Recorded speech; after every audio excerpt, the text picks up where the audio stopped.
Fumar es peligroso para la salud.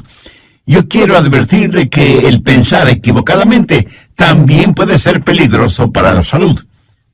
Y en este estudio bíblico de hoy vamos a descubrir si usted es culpable de una manera de pensar equivocada. Hoy quiero compartir con usted una fórmula espiritual para enfrentar los malos pensamientos, generalmente producidos por la depresión, la autocomiseración, la preocupación, el miedo, las iras, el enojo. Y si alguno de ustedes piensa que nosotros los pastores no experimentamos ninguna de estas cosas, pues mi amigo le diré que está completamente equivocado. Pero quiero darle a conocer lo que Pablo escribió desde la lóbrega celda de una oscura cárcel, en donde estuvo prisionero por predicar el Evangelio de nuestro Señor Jesucristo. Y quiero que escuche atentamente lo que el apóstol dice en Filipenses 4, comenzando con el verso 4. Regocijaos en el Señor siempre. ¿Quién dijo eso? El apóstol Pablo. ¿Y cuándo lo dijo? Mientras estuvo preso en una cárcel romana. Regocijaos en el Señor siempre. Otra vez os digo, regocijaos. Vuestra gentileza sea conocida por todos los hombres. El Señor está cerca. Por nada estéis afanosos, sino sean conocidas vuestras peticiones delante de Dios en toda oración y ruego con acción de gracias. Y la paz de Dios, que sobrepasa todo entendimiento, guardará vuestros corazones y vuestros pensamientos en Cristo Jesús. Recuerde que estamos hablando de cómo controlar sus pensamientos, cómo controlar su manera de pensar. El apóstol Pablo en el verso 7 dice, y la paz de Dios que sobrepasa todo entendimiento, guardará vuestros corazones y vuestros pensamientos en Cristo Jesús. Pero ahora deseo que preste mucha atención a lo que dice el verso 8. Por lo demás, hermanos, todo lo que es verdadero, todo lo honesto, todo lo justo, todo lo puro, todo lo amable, todo lo que es de buen nombre, si hay virtud alguna, si algo digno de alabanza, en esto pensad. La Biblia dice que un hombre es lo que piensa. Por lo tanto, ¿cómo proteger sus pensamientos? ¿Cómo resguardar su manera de pensar de la influencia de los pensamientos impuros y pecaminosos que prevalecen en nuestro mundo actual? Una persona no salva es una persona que tiene una mente ciega. El Dios de este mundo ha cegado la mente de los incrédulos. Por naturaleza todos tenemos lo que la Biblia llama una mente carnal, y mientras tenemos esa mente carnal, estamos en guerra contra Dios. Así que para controlar nuestros pensamientos y nuestra manera de pensar, ¿qué es lo primero que debe suceder? Pues que nuestra mente carnal sea convertida. Pero escúcheme, aún una mente convertida puede ser corrompida.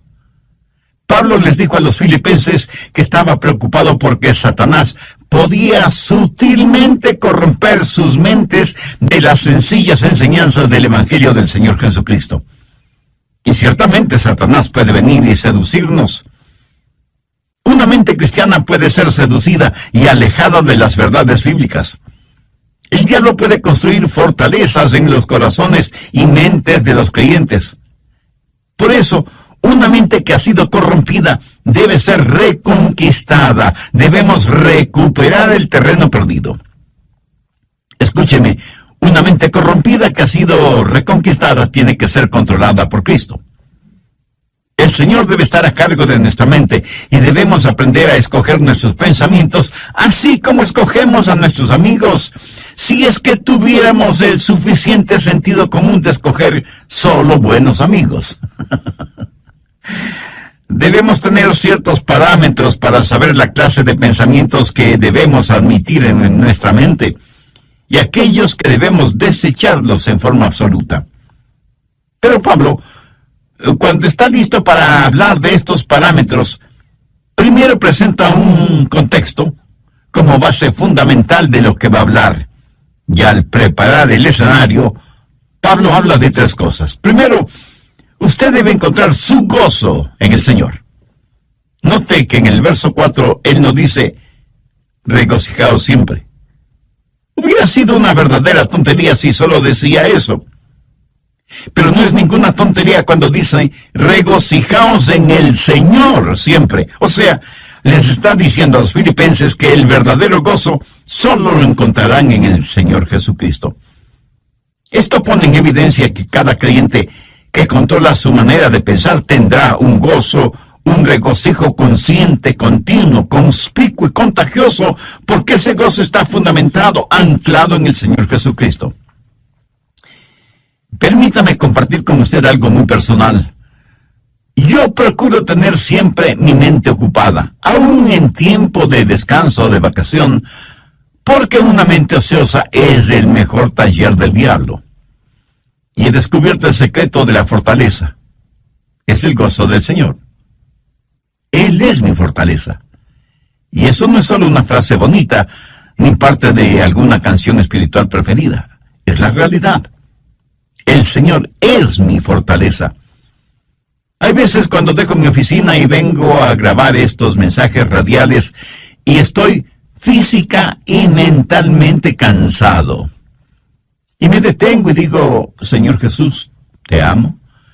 Gracias por quien tú eres y lo que representas para mí. Tú eres en verdad mi fortaleza física, mental, espiritual y emocional. Y casi de inmediato siento el poder y la fortaleza que inunda mi cuerpo y sé, sin la menor sombra de duda, que el Señor es mi fortaleza. Y por eso me regocijo siempre en el Señor. Por favor, busque Juan 15:11. Estas cosas os he hablado para que mi gozo esté en vosotros y vuestro gozo sea cumplido. De paso, quiero decir que el gozo en Jesús es el único gozo que permanece. Si su gozo depende de alguna otra persona o de alguna cosa, ese es un gozo pasajero que no permanece. Que alguien o algo puede quitárnoslo. Yo me alegro de que el gozo de Pablo no era porque estaba en libertad.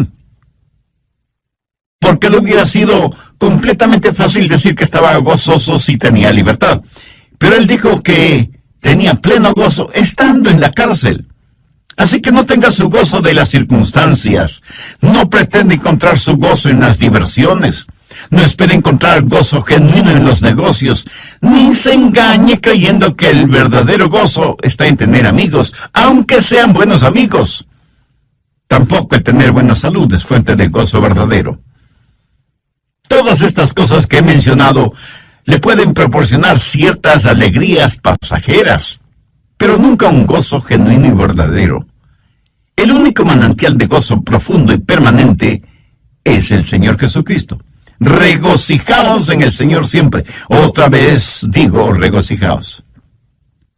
Segundo, recuerde que Dios siempre está cerca.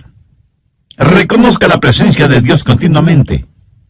Pablo en el verso 5 de Filipenses 4 dice, vuestra gentileza sea conocida de todos los hombres, el Señor está cerca. Escúcheme, la expresión el Señor está cerca no es en referencia a la segunda venida de Cristo, sino que describe la realidad de lo que Pablo estaba experimentando en esa prisión romana. Y él dice, el Señor está aquí, conmigo, aún en esta celda. En Juan 14:16, el Señor Jesús dijo, y yo rogaré al Padre, y os dará otro consolador, para que esté con vosotros para siempre. La forma de tener una saludable actitud mental es encontrando gozo en el Señor, y estar consciente de la constante presencia de Dios. Cuando usted hace esto, lo maravilloso es que Jesús le ayuda a llevar sus problemas. Es como si Pablo estuviera diciendo, aunque estoy aquí en la prisión, el Señor Jesús está conmigo. ¿Sabe? El Señor Jesús no vino para sacarle de los problemas, sino para vivir esos problemas con usted. ¿No es eso maravilloso? El otro día estuve leyendo acerca de unos prisioneros en la época de José Stalin en Rusia, cuando perseguían ferozmente a los cristianos y los mataban. Un grupo de 20 cristianos estaba reunido en un edificio cuando Stalin, al frente de un pelotón de soldados, entró en el recinto y comenzó a hacer una lista de quienes estaban reunidos allí. Un oficial vino y le informó que había 30 personas. Entonces uno de los cristianos dijo: oficial, está equivocado. Estamos aquí 31 personas porque Jesús está aquí con nosotros. Qué hermoso, ¿no le parece? Tercero, rehúse el preocuparse por todo. Filipenses 4:6. Por nada estéis afanosos, sino sean conocidas vuestras peticiones delante de Dios en toda oración y ruego, con acción de gracias. ¿Lo captó? Por nada estéis afanosos. En el original griego esta frase conlleva la idea de algo que se desgarra. Y eso es exactamente lo que la preocupación hace, nos desgarra interiormente. En un lado está el temor y en el otro lado está la esperanza, y usted se encuentra exactamente en la mitad. ¿Qué es lo que Pablo dice? Por nada estéis afanosos. En varias de sus enseñanzas, el Señor Jesucristo dejó muy claro que no valía la pena el vivir lleno de preocupaciones. Con las preocupaciones, nadie ha podido añadir ni un solo centímetro a su estatura, ni ha podido solucionar algún problema, o disminuir una carga, o secar una lágrima. La preocupación, mi amigo, no tiene ningún valor y además es una gran pérdida de tiempo. Consume nuestras energías. La preocupación no sirve absolutamente para nada. La preocupación no quita la incertidumbre del mañana, pero sí succiona la energía de hoy. Y cubre con sus oscuras nubes el brillo del sol de hoy. Jesús dijo que son los paganos los que se preocupan desmedidamente por todo, y que nosotros como hijos e hijas de Dios no debemos ser como ellos porque Dios cuida de nosotros. Pablo se prepara para decirnos cómo proteger nuestros pensamientos, y por eso pone como trasfondo el gozo del Señor, para que reconozcamos que Cristo siempre está con nosotros, para que dejemos de preocuparnos desmedidamente por todo. ¿Pero cómo hacerlo? Por nada estéis afanosos, si no sean conocidas vuestras peticiones delante de Dios en toda oración y ruego con acción de gracias. ¿Tiene usted algún problema que lo considera como un gran problema? Deseo que este mismo momento piense en el problema más grande que usted está enfrentando en la actualidad. ¿Ya lo tiene en su mente? Bien.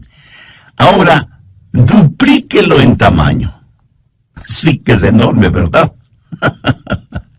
Ahora permítame preguntarle, ¿es ese su problema más grande que Dios? ¿O demasiado grande para Dios? Por supuesto que no. Véalo a la luz de Dios, recordando que para Dios no hay nada imposible. Y si usted puede orar por las cosas grandes, eso quiere decir que también puede orar por las cosas pequeñas. El peligro no es que fallemos en orar por las cosas grandes, sino que dejemos de orar por las cosas pequeñas. Por eso el consejo de Pablo es: sean conocidas vuestras peticiones delante de Dios en toda oración y ruego con acción de gracias. Cuarto, desarrolle un espíritu de gratitud. Esto es en preparación para que usted pueda revisar su manera de pensar. Puede evaluar sus pensamientos para saber si los deja o no entrar en su corazón y en su mente. Tenga un espíritu de gratitud. Ore acerca de todo y dé gracias a Dios por todo, lo grande y lo pequeño, lo que es importante y lo que parece insignificante. Deje que sus peticiones sean conocidas delante de Dios. No sé si se habrá dado cuenta, pero muchas veces nos quejamos cuando no deberíamos hacerlo. Déjeme contarle lo siguiente. Hace algún tiempo ya viajaba en el automóvil de un amigo. Él iba manejando y yo le iba contando que nuestros hijos, unos estaban en escuela privada, otros en el colegio y otros en colegios cristianos. Y me quejaba por el altísimo costo de la educación de nuestros hijos. amigo me escuchaba y me observaba. De pronto dijo: daría cualquier cosa en el mundo si es que mi hijo pudiera ir al colegio. Y pensé: qué espíritu de ingratitud el mío.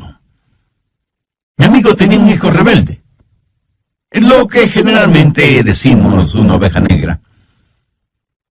Mi amigo estaba dispuesto a pagar cualquier cosa con tal que su hijo quisiera ir a estudiar. Y aquí estaba yo quejándome amargamente de cuán cara era la educación de mis hijos. Paradójico, ¿no le parece?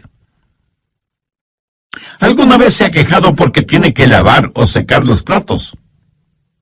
Hay muchas personas en muchos países del mundo que les gustaría tener platos aunque fueran sucios. ¿Me escuchó? Quiero decir que los platos sucios son una señal de que usted tuvo algo en qué comer. Una cuchara, un tenedor, cuchillo para comer. Mi amigo, hay millones de personas que usan sus manos, sus dedos para comer y ni siquiera tienen agua para lavarlas después. Hay que saber cultivar un espíritu de genuina gratitud hacia Dios. Ahora, todo esto no es más que el escenario para saber cómo controlar sus pensamientos. Gozo en el Señor. Note que en el verso 4, Pablo nos dice: regocijaos siempre. Hubiera sido una verdadera tontería si solo decía eso. Pero no es ninguna tontería cuando dice: regocijaos en el Señor siempre. O sea, les está diciendo a los filipenses que el verdadero gozo solo lo encontrarán en el Señor Jesucristo. Esto pone en evidencia que cada creyente que controla su manera de pensar tendrá un gozo, un regocijo consciente, continuo, conspicuo y contagioso, porque ese gozo está fundamentado, anclado en el Señor Jesucristo. Segundo, recuerde que Dios siempre está cerca. Reconozca la presencia de Dios continuamente. Pablo en el verso 5 de Filipenses 4 dice: vuestra gentileza sea conocida de todos los hombres, el Señor está cerca. Y la expresión "el Señor está cerca" no es en referencia a la segunda venida de Cristo, sino que describe la realidad de lo que Pablo estaba experimentando en esa prisión romana y dice: el Señor está aquí conmigo, aún en esta celda. En Juan 14:16, el Señor Jesús dijo: y yo rogaré al Padre y os dará otro consolador, para que esté con vosotros para siempre.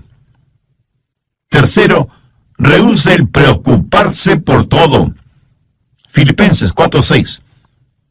Por nada estéis afanosos, si no sean conocidas vuestras peticiones delante de Dios en toda oración y ruego con acción de gracias. ¿Lo captó? Por nada estéis afanosos. En el original griego esta frase conlleva la idea de algo que se desgarra.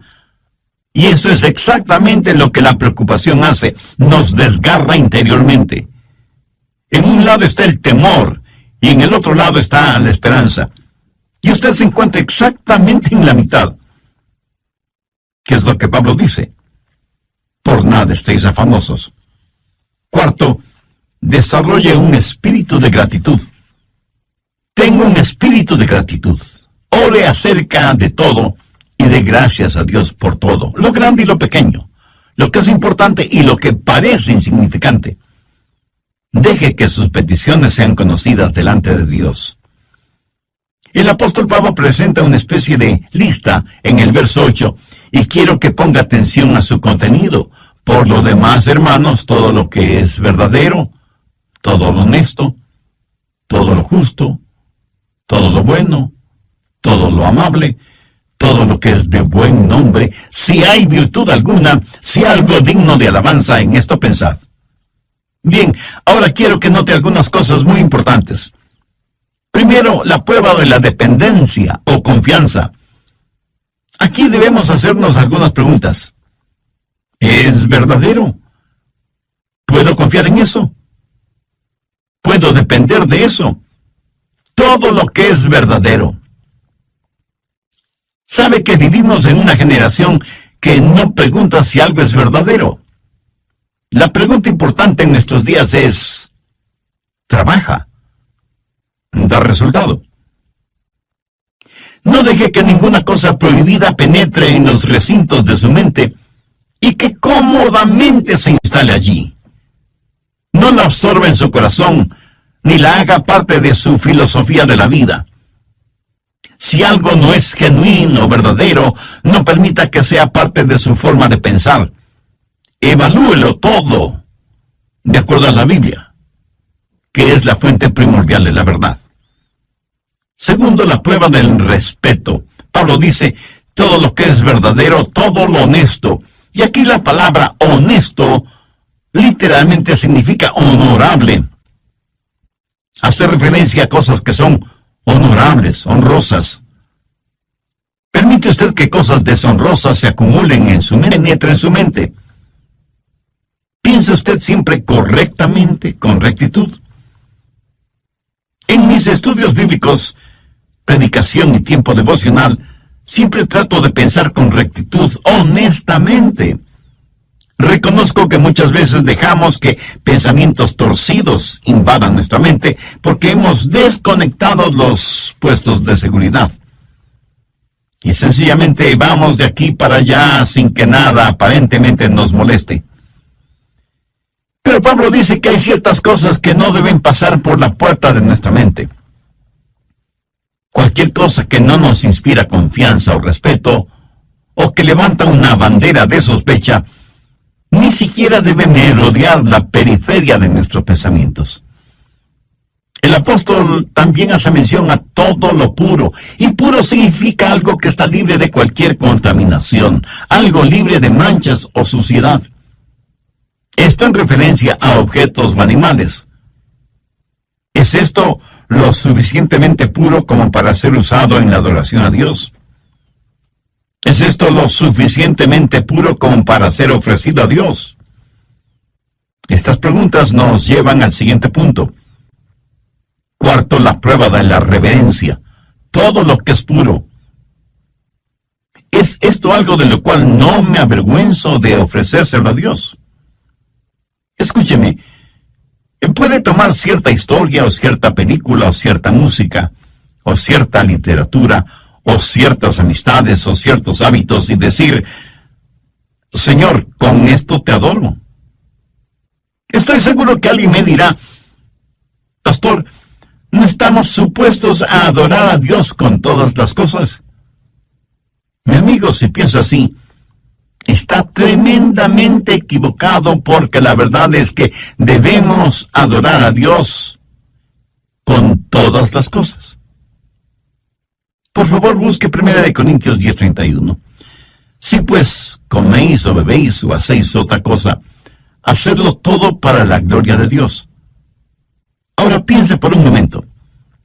¿Son sus amistades, sus pasatiempos, su trabajo y aún su propia familia algo con lo cual usted podría decir, Señor, te lo ofrezco a ti?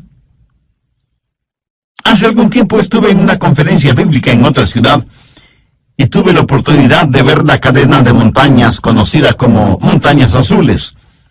Justo en la estación del año, cuando las hojas de los árboles se vuelven amarillas, rojas, azules, doradas y en fin, tienen todos los colores del arco iris. Mi esposa y yo nos quedamos asombrados y maravillados de ver la creación de Dios en toda su espléndida belleza. Y me acuerdo que dije, Señor, esta es una extraordinaria experiencia que me mueve a adorarte más y más. Este buen tiempo que nos permites tener, este regocijo espiritual interno, esta belleza que nos rodea, que proviene de ti, todo te lo dedico a ti, porque no solo está lleno de armonía y de encanto, sino de inmaculada pureza. Señor, tú eres digno de nuestra adoración. Amigo, escúcheme. Si cualquier cosa que usted hace no pasa la prueba de la reverencia, o sea, no es algo que pueda ofrecerle a Dios, no se atreva a insultar a Dios presentándosela. Si cualquier relación personal o actividad o recreación o negocios o lo que sea no tiene el distintivo de reverencia hacia Dios, ni siquiera lo piense. Quinto, la prueba de la relación. Pablo continúa diciendo, todo lo que es de buen nombre. En el original griego, esta frase literalmente dice, aquellas personas o cosas que causan que se las ame. ¿Qué es lo que causa que usted ame? Si piensa en aquello que causa que usted critique injustamente o que provoca división entre otras personas, eso es erróneo, negativo, malo. Todo lo que es de buen nombre tiene la connotación de ser guiados hacia el amor. Lo que piensa le guía hacia el amor.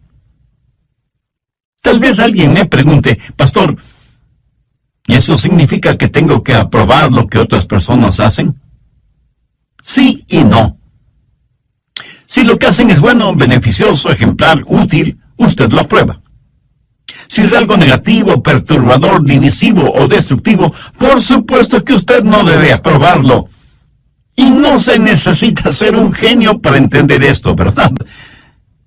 Pero el que no apruebe lo que otras personas hacen, por la razón que sea, eso no significa que no debe amarlas.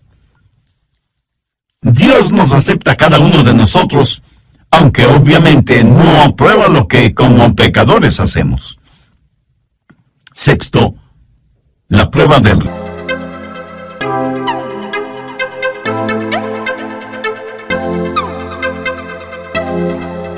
que la iglesia no es una excepción. Yo creo que el chisme es una especie de enfermedad que causa la pérdida de la memoria. Hasta ahora no he conocido a ninguna persona chismosa que admitiera ser chismosa. Por lo general, una persona chismosa comienza de la siguiente manera. Bueno, usted me conoce y sabe que no me gusta eso de los chismes, pero sabía que... Y comienza su chismografía con un aire de santidad y confidencialidad, como si estuviera contando una verdad absoluta. ¿Conoce usted a personas así? Ahora, si una persona hace algo y no sabe que lo ha hecho, debo pensar que esa persona tiene un tornillo suelto en su cerebro. Lo triste es que hay personas a quienes les gusta, les deleita el escuchar cosas que no son de buen nombre, relacionadas con otras personas. La gente usa sus oídos como tarros de basura, y luego se sorprenden de que los demás siempre estén botando basura verbal en sus oídos. Y la gente bota basura en sus oídos porque sabe que a usted le gusta escuchar esa basura. Y por eso usted sabe de todo el lodo moral, emocional y espiritual que hay en su barrio. En lo negativo, usted sabe todo de todos. La clase de personas que son los nuevos vecinos, que a determinada jovencita ya no se la ve porque está embarazada sin haberse casado, y sus padres, para evitarse la vergüenza, la mandaron a vivir con sus abuelos, que viven muy lejos. Que el hijo de los Pérez está preso por manejar en estado alcohólico, etcétera, etcétera. Y la gente permite que todos estos malos pensamientos tomen residencia en su corazón y su mente. Pablo, al finalizar este tema, dice, si hay virtud alguna, si algo digno de alabanza, en esto pensad. Esto es tan sencillo y sin embargo tan maravilloso. Usted en forma absoluta puede reconquistar, recuperar el terreno perdido. Se reconoce que hay virtud y que es algo digno de alabanza el pensar en todo lo que es verdadero, en todo lo que es honesto, en todo lo que es justo, en todo lo que es puro, en todo lo que es amable y en todo lo que es de buen nombre. Tal vez lo que voy a decir será como llover sobre mojado, pero tengo que decirlo. Usted no tiene que pensar en ninguna cosa que no quiera pensar. Pero escúcheme, usted debe pensar en algo. Usted no puede controlar su vida mental poniendo a su mente en neutro. Debo pensar en algo. Y si no piensa en algo correcto, le aseguro que pensará en algo incorrecto. Si usted no está pensando en algo bueno, tenga la certeza de que terminará pensando en algo malo. La fórmula para no tener malos pensamientos no es tratando de no tener malos pensamientos. Por ejemplo, trate de no pensar en un submarino ahora mismo. ¿Está seguro que no está pensando en un submarino en este mismo instante? Bien, la única forma para no pensar en un submarino en este momento no es tratando de no pensar en un submarino, sino tratando de pensar en algo diferente. Y las personas que están tratando de no pensar en un submarino están pensando en el submarino acerca del cual tratan de no pensar. Qué interesante, ¿verdad? El apóstol Pablo, escribiendo a los hermanos, a la iglesia en Roma, les dijo: no seáis vencidos de lo malo, sino vence con el bien el mal.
Deje que los buenos pensamientos inunden su mente y mantenga su corazón y su mente enfocados en el Señor Jesucristo.